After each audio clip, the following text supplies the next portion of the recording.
এই মুহূর্তে আমি রয়েছি উত্তরবঙ্গের খুব সুন্দর একটা জায়গাটা হচ্ছে শিবখোলা। বলে অ্যাকচুয়ালি এখানে আমি স্টে করিনি, বাট আমি যেখান থেকে ফিরছি শিবখোলা হয়েই আমাকে ফিরতে হচ্ছে।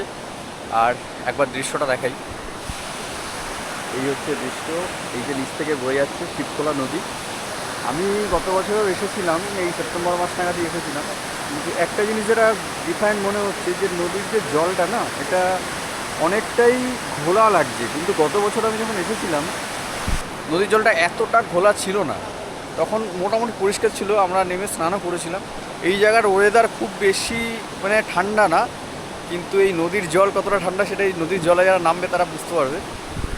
আমি যখন গত বছর এসেছিলাম তখন ওই সাইডে একটা হোমস্টে আছে, এখান থেকে দেখা যাবে না ক্লিয়ারলি, ওটার নাম কী ছিল, শিবখোলা অ্যাডভেঞ্চার ক্যাম্প এরকম কিছু একটা নাম ছিল।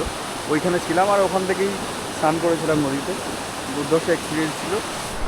তো এইখানে এখন রয়েছি, যাচ্ছিলাম, তাই মনে পড়লো গত বছরের কথা, একবার দাঁড়ালাম। জায়গাটা তো দুর্ধর্ষ, কারণ এই দু সাইডে মানে প্রচুর চা বাগান রয়েছে, চা বাগানের মধ্যে থেকেই এলাম। আর নদীটা একবার এই সাইড থেকেও দেখাই,